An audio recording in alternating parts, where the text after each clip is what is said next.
The notice was taped to the inside of the glass, where the cold could not warp it and where she would have to read it every time she came home. Eleanor Briggs stood on the cracked concrete step of Unit 9 and read it a third time, because the number on it did not change no matter how long she looked. Her rent, $1,100 for as long as she had lived there, would be $1,900 on the 1st of next month. She was 68 years old. Her hands did not shake from fear. They shook because the December wind came straight off the rail yard and found every gap in her coat, and because she had been standing there too long. A black sedan idled in the lot behind her. The man inside did not get out.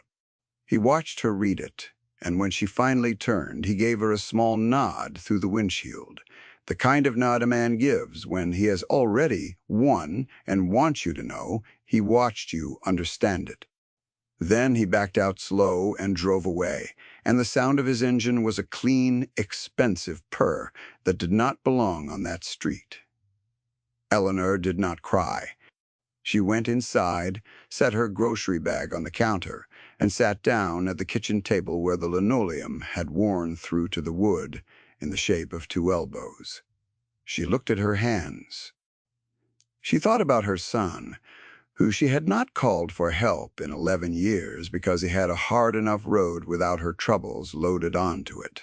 She thought about the number 1900.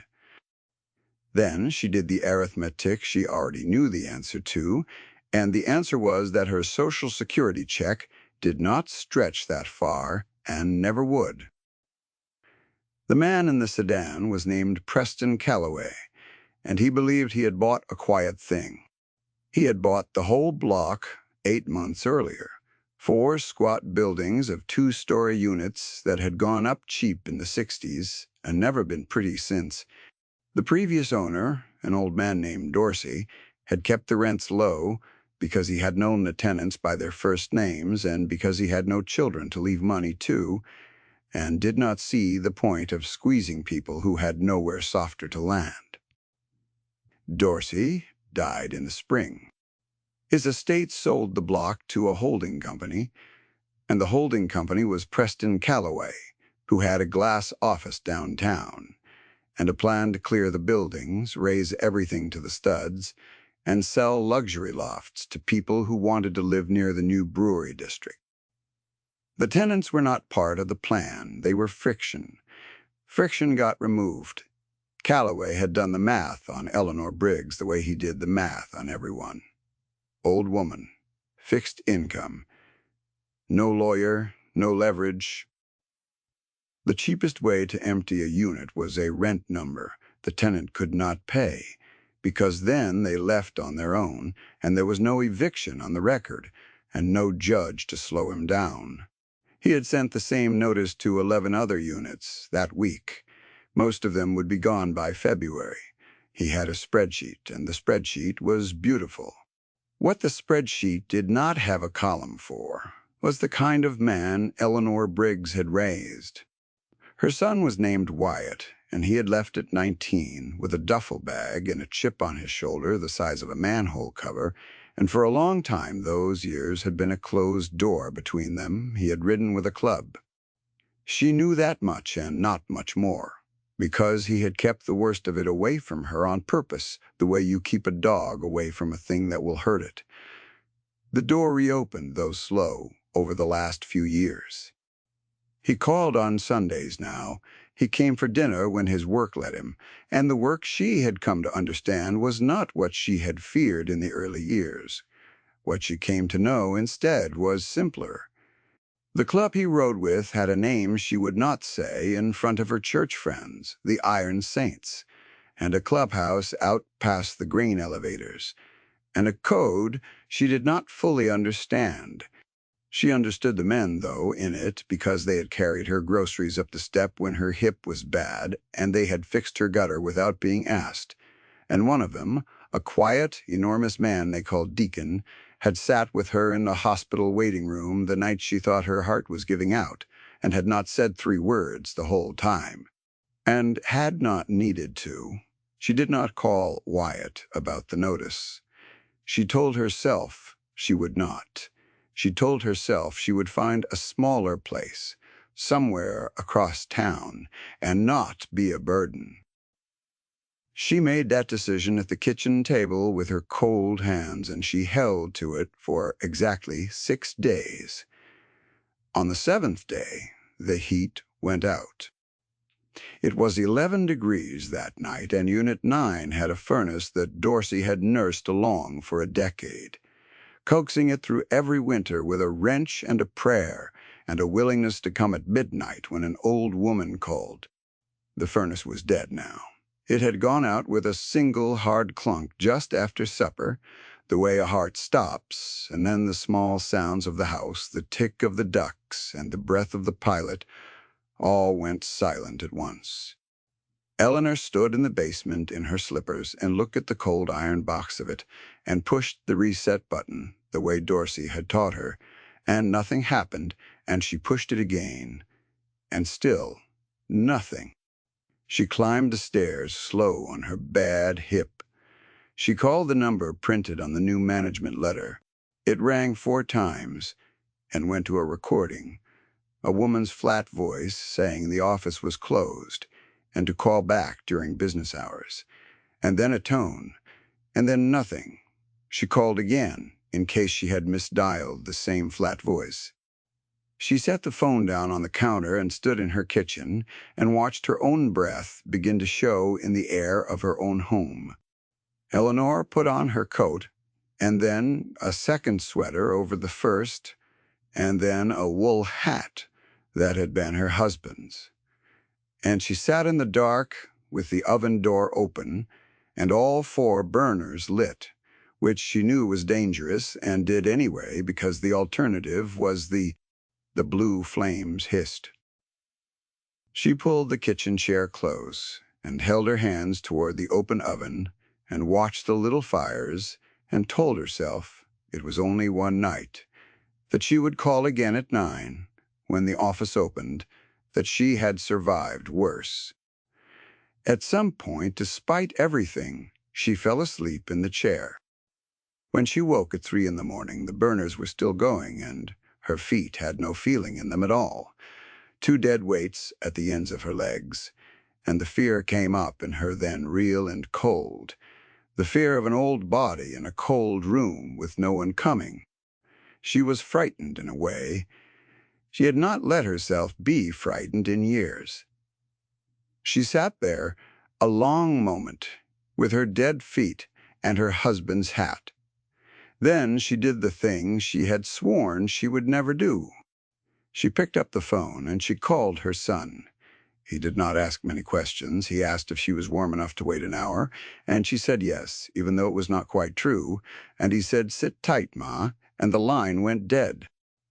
40 minutes later she heard them. She heard them before she saw them, the way you hear weather, a low rolling thunder that came up the street and did not fade, that grew until the windows hummed in their frames.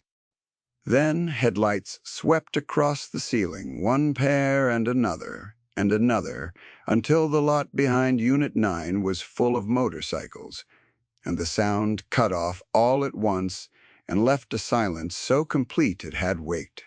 She went to the door. There were 9 of them, leather and breath-fogging in the cold, and her son was off his bike and up the step before she had the door fully open, and he put his hands on her shoulders and looked at her feet and her blue lips and the dead-dark furnace behind her. By morning, the furnace was running. One of the younger men, a wiry kid named Tully who could fix anything with a motor in it, had it apart on the basement floor by 4, the pieces laid out on a clean shop rag in an order only he understood, and he had found the cracked igniter and a heat exchanger choked with a decade of dust. And he had cleaned what he could clean, and bridged what he could bridge, and the old iron box was roaring again by 6. He came up the stairs, wiping his hands, and told Eleanor it would hold for now, but it wanted replacing before next winter, and he said it gently, the way you'd tell someone their roof was getting old. and then he ducked his head and accepted a cup of coffee, like it embarrassed him to be thanked. They had brought space heaters from the clubhouse, 3 of them, and set them in the corners until the rooms came back to life.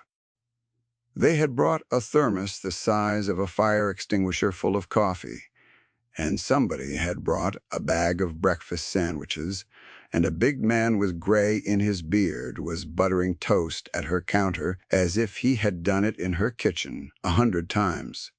They moved through her small home carefully, mindful of their size, turning sideways in the narrow hall, and they brought with them a quiet, deliberate kindness that filled the cold rooms faster than the heaters did. Eleanor sat wrapped in a blanket someone had put around her shoulders, her feeling coming back into her feet in slow, painful needles, and she watched these enormous leather-clad men fuss over her like a flock of grim and gentle uncles, and she did not know what to do with it. Wyatt sat across from his mother at the worn kitchen table while she finally got warm, and he waited until the others had drifted out to the lot and given them the room. He poured her a fresh cup. He asked her plainly what was going on, why the office wouldn't answer, why a furnace Dorsey would have fixed by 10 the same night had been left to die on the coldest night of the year. So she told him about the notice. She had not meant to. She had meant to keep it the way she had kept everything, folded up small and carried alone. It came out anyway. The number, the man in the sedan, the slow nod through the windshield, the 11 other doors with the same paper taped to their glass. And she watched her son go very still, the cup halfway to his mouth, and then set it down without drinking.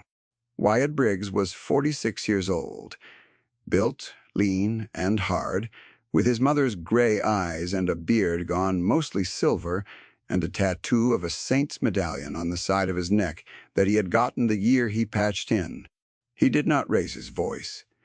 He never did, which was the thing people misread about him until it was too late. He sat at his mother's table and turned the dead notice over in his hands, the one she had peeled off the glass and could not bring herself to throw away, and he read the number on it, and then he set it down very gently and flattened it with his palm. "Who's the man in the car?" he said. It was not really a question. "His name is Calloway," Eleanor said. "He bought the whole block. He's putting everyone out. Everyone, the Hendersons in 4, the girl with the baby in 11, old Mr. Pran, Petrie, who's blind. Everyone, Wyatt. He sent us all the same paper." Her son nodded slowly. He looked at the table for a long moment. Then he looked up, and his gray eyes had a flatness to them that she remembered from his father. Near the end, when his father had finally run out of patience with a hard world. "Cookie, Ma," Wyatt said. The man they called Deacon, though, was standing in the kitchen doorway, filling it, and the man they called Deacon had heard every word, and something passed between him and Wyatt without a sound, the way it does between men who have ridden 10,000 miles at each other's shoulder. Then Deacon stepped back out into the cold, and a moment later, Eleanor heard him on the phone in the lot, his voice too low to make out, and the only word she caught was a name. The president of the Iron Saints was an old man named Abel Cross, and Deacon was calling him. The Iron Saints did not do things the way the man in the sedan expected things to be done. Preston Calloway expected, if he expected anything, a phone call from a lawyer, which he would route to his own lawyers, who were better and more numerous. He expected, at worst, a tenant who knew her rights and made him follow procedure, which would cost him a few weeks and nothing more. He had handled tenants his whole career. They were a known quantity. They yelled, or they wept, or they threatened, and then they left. Because they had to. Because the system that he understood, and they did not, was built to make them leave. What he got instead was a problem that did not behave like the problems he understood. It started small. A man came to the management office, which Calloway kept staffed by a single bored woman named Renata, 3 days a week. The man was old, white-bearded, broad through the chest, and he wore a leather vest with a patch on the back that Renata did not recognize, and a calm in his eyes that she found, without quite knowing why, deeply alarming. He did not raise his voice. He asked very politely for a copy of the rent increase notices that had gone to the residents of the block, which he said as a courtesy he was sure the office would want to provide. Renata said she could not give out that information. The old man smiled and said that was fine. He understood, and he sat down in the plastic chair by the door and folded his hands and did not leave. He was still there at closing. He was there the next morning when she opened. He was polite the entire time. By the third day, Renata had quit, and the management office had no one to staff it, and Preston Calloway had a small, strange ulcer of unease. He could not explain. That was Abel Cross. The Iron Saints called the move sitting on a thing. You did not threaten, and you did not touch. You simply became a fact. The other man could not get rid of. While Abel sat, the others worked. The Iron Saints had a member nobody outside the club ever saw, a thin, pale young man named Royden, who almost never came to the clubhouse and who did all his writing, as the club joked, on a keyboard. Royden had been to prison once for the kind of crime that left no fingerprints, and he had come out and gone straight, mostly, and he kept the club's books and its secrets, and when a brother needed something found, he found it. Wyatt brought Royden the name Preston Calloway and a single sentence: "I want to know everything he is afraid of." Royden went away for 2 days. When he came back, he laid it out on the clubhouse table in front of Abel Cross and Wyatt and Deacon, and what he had found was a map of a man who had been getting away with things for a very long time. Calloway's holding company was a shell stacked on a shell.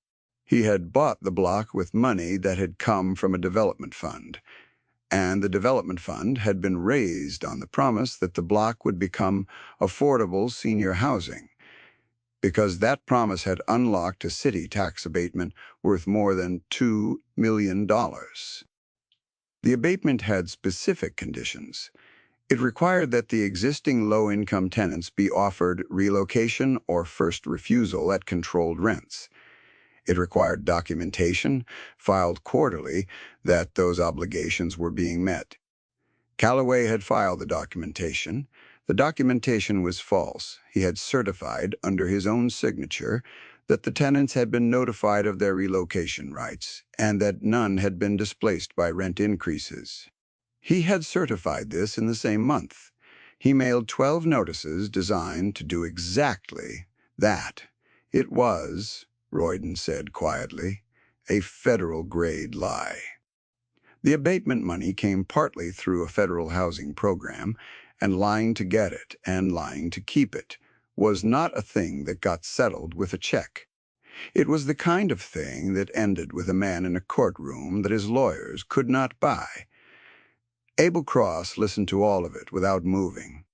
He was 71 years old, and he had buried more brothers than he could comfortably count, and he had a rule about how the club used what it knew, a rule he had made after a younger and angrier version of himself had once used such knowledge as a club and regretted what it cost. The rule was that you gave a man a door before you took the roof off his house. You gave him a chance to do the right thing, witnessed so that whatever came after was his choosing and not yours. Abel called it the one cold visit. "We talked to him first," Abel said once. "Wyatt goes, Deacon goes. Nobody touches him. He gets the door. If he walks through it, this ends, and his mother stays in her home, and we never speak his name again." If he doesn't, Abel paused. He looked at the false filings spread on the table. Then the people whose money he stole find out where it went. And we don't have to do a thing, but stand back. The one cold visit happened on a Tuesday in Preston Calloway's glass office on the 11th floor, in the flat, clean daylight he had built his whole life inside of. He did not want to let them up. Wyatt had called ahead, though, and said only that it concerned the block on Delaney Street and the relocation filings. And that word, filings, had put a cold finger on the back of Calloway's neck, and so he told the front desk to send them up, because he needed to know what they knew before he decided how afraid to be. Two men came into his office.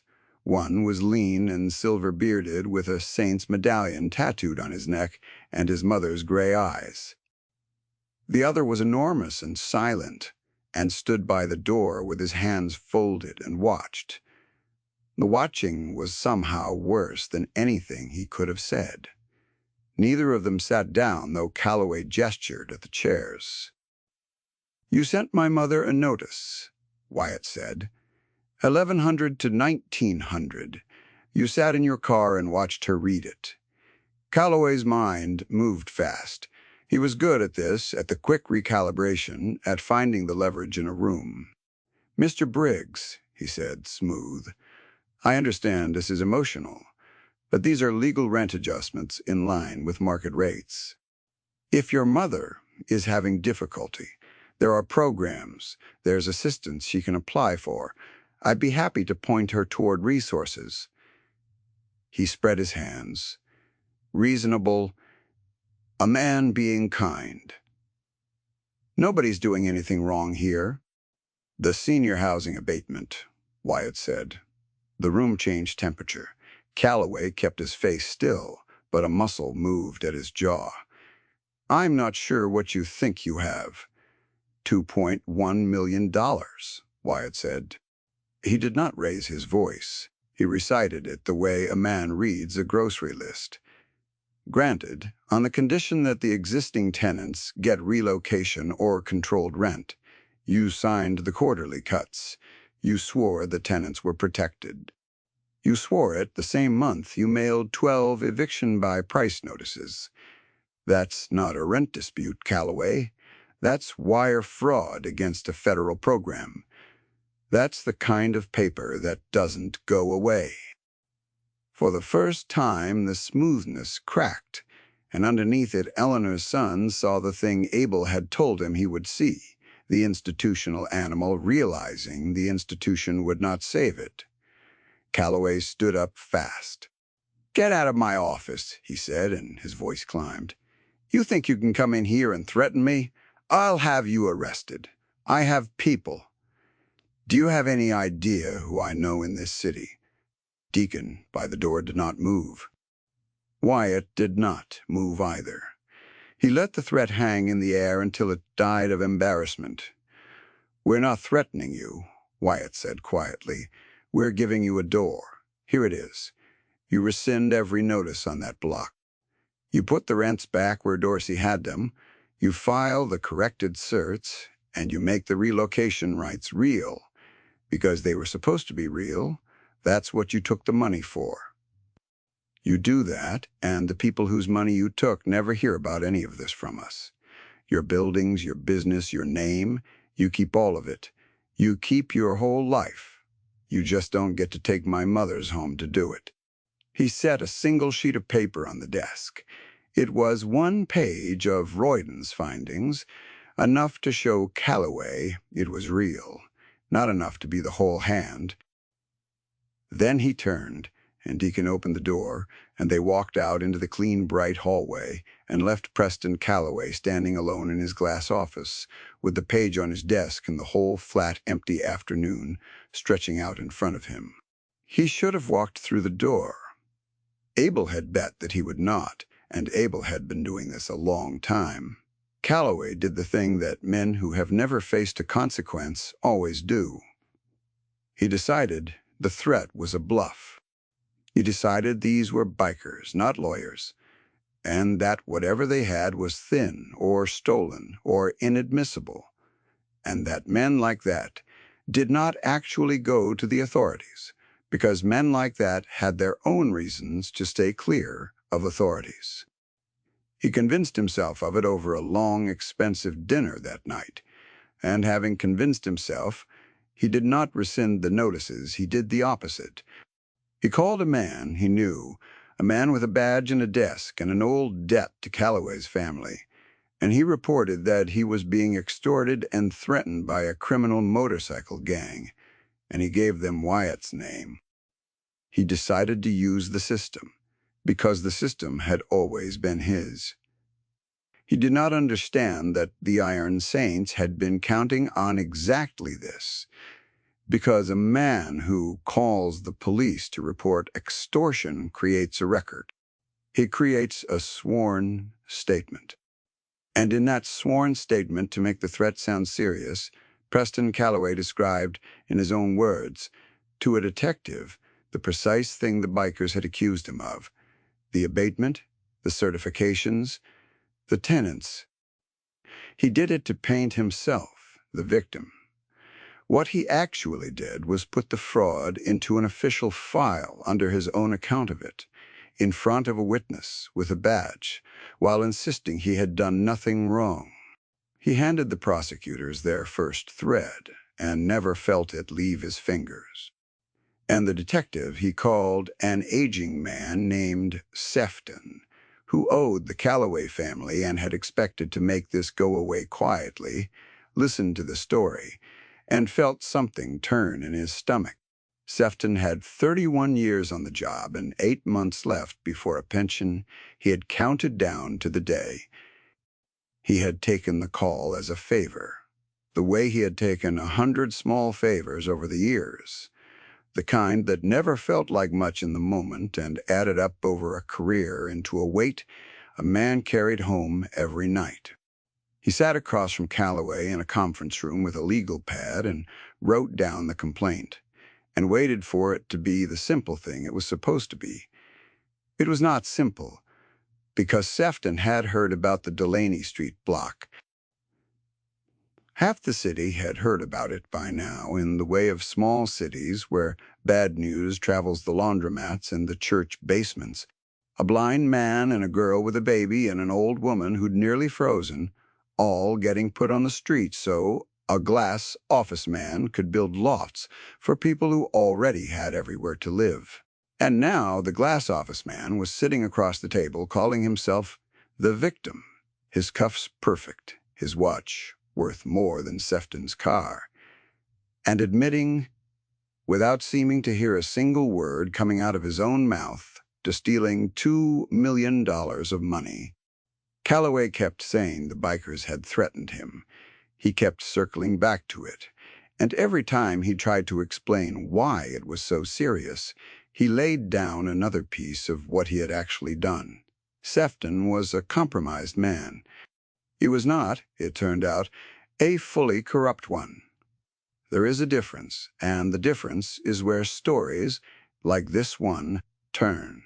He had bent his whole career, but he had never quite broken, and somewhere in him there was still a young man who had taken an oath and half meant it. He let Calloway talk himself empty. Then he closed the legal pad and said he would look into it, and Calloway thanked him like a man tipping a valet, and Sefton drove home and sat in his own driveway. For a long time, with the engine off and the cold coming in through the glass, Sefton did not arrest Wyatt Briggs. He took Calloway's statement, every self-incriminating word of it, and the next morning he came in early before the shift turned over and made a copy of the whole file, and he held it in his hands a while, and then he made a phone call of his own. Not to Calloway, to a young assistant U.S. attorney named Priya Anand, who had been trying for 2 years to make a case about exactly this kind of abatement fraud. Sefton told her he had a man on record. He told her the man had walked into a police station and confessed while trying to file a complaint, and that the confession was on a signed statement in his own account of events. He did not mention the bikers at all. He did not have to. The thread was already in the prosecutor's hand, and now she pulled, and she did not let go. Eleanor Briggs knew none of this. She knew only that her furnace ran, and that on Sundays her son came to dinner, and that the man in the sedan had stopped coming around. She had stopped sleeping in her coat. The Hendersons in 4 had gotten a letter saying their notice was rescinded, which made no sense to them and which they did not question. The girl with the baby in 11 had gotten the same. Old Mr. Day. Petrie, who was blind, told Eleanor over the fence that a young man with a quiet voice had come and read the new letter to him out loud, and then asked if his radiator was warm enough, and had bled the air out of it when it wasn't, and Mr. 4. Petrie did not know who the young man was, and Eleanor did not tell him because she had begun to understand that some kindnesses are meant to stay nameless. She did not understand yet that the rescinded notices had not come from Calloway's mercy. She thought for a few weeks that the man had simply reconsidered, that the world had for once corrected itself. That belief, she would later understand, was a fragile illusion, because Preston Calloway had not reconsidered anything. He had rescinded the Delaney Street notices on the advice of a panicked lawyer the moment the federal subpoena landed, a desperate and far too late attempt to look like a man who had always intended to comply, and it fooled no one and saved nothing. The subpoena had come because the assistant U.S. attorney, working from Sefton's file in Calloway's own sworn words, had pulled the abatement records and found, layered underneath, exactly the architecture Royden had mapped weeks earlier from the outside. The false certifications, the displaced tenants, the $2.1 million that had been raised to shelter old people and had been spent instead to evict them.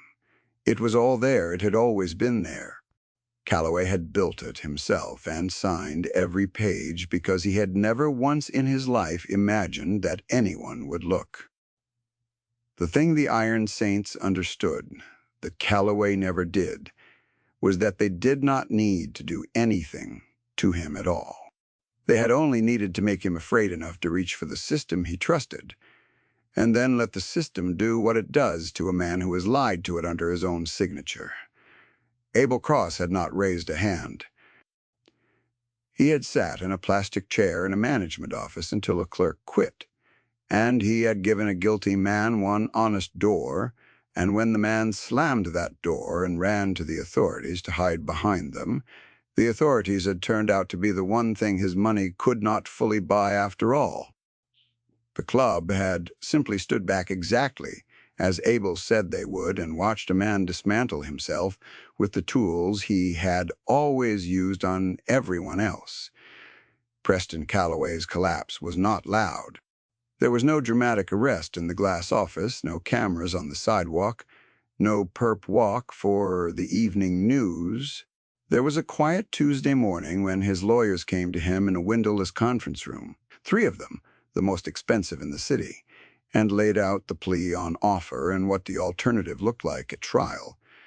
And there was the slow, draining understanding, settling over a series of gray afternoons, that the connections he had spent his whole life cultivating were all, every single one of them, backing away from the smell of a federal fraud case as if from a fire. He made his calls. That was the part he would remember worst, later in the small rented apartment on the wrong side of town. He made his calls the way he always had, the names that had always answered, the favors that had always been there to spend, and one by one the calls went to voicemail and were not returned. The man with the badge who owed his family did not pick up. The council member who had smiled at his fundraiser sent a junior aide to say regretfully that any contact would be inappropriate given the circumstances. The development fund's investors, the men who had shaken his hand over the affordable housing promise, filed suit within the week to claw back every dollar. And their lawyers were, it turned out, just as good as his and far less tired.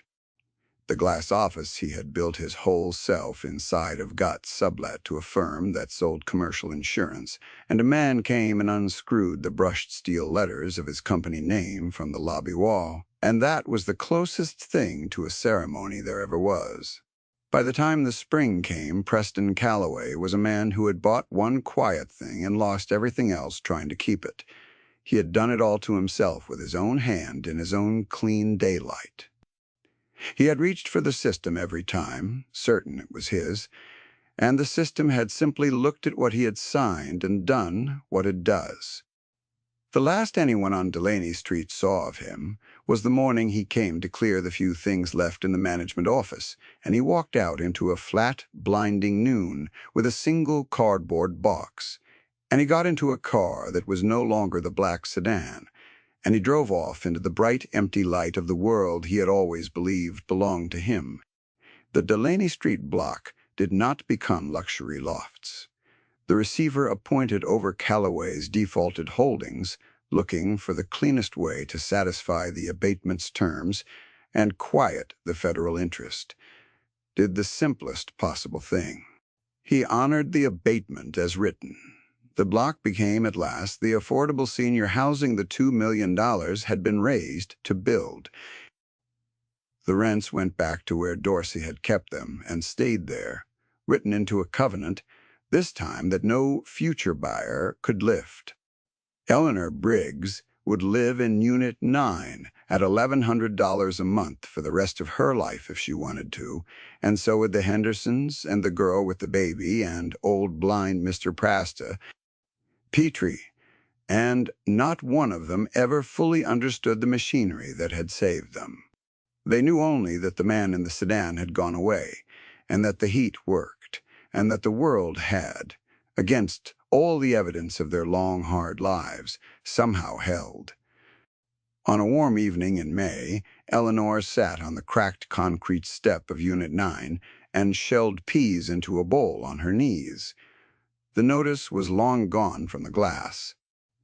Her son sat beside her on the step, too big for it, his elbows on his knees, and the man called Deacon leaned against the rail with a glass of sweet tea Eleanor had pressed into his enormous hands.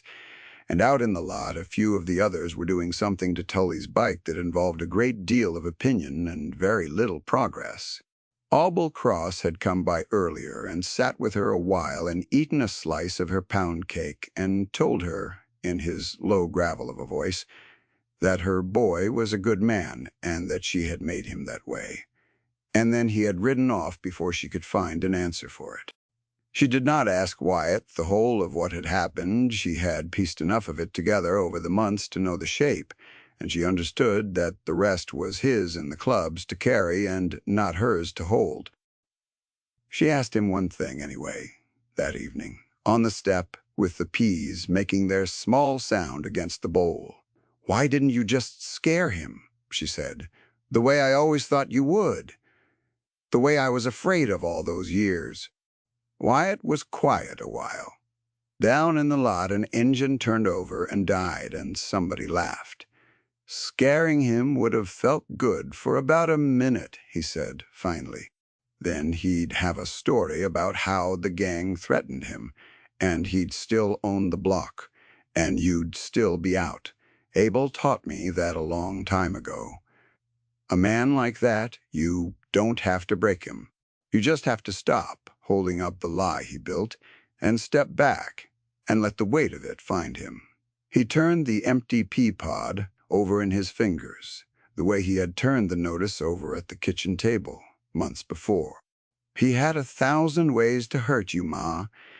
He didn't have a single one that worked once somebody was standing next to you. That's all we ever did. We just stood next to you." Eleanor looked at her son's hands, scarred and careful, and at the saint on his neck, and at the big silent man with the sweet tea, and at the lot full of leather and chrome, catching the last of the light. She thought about how for 11 years she had kept her troubles away from this. Certain it was the hard road, the dangerous thing, the part of her son's life she should fear.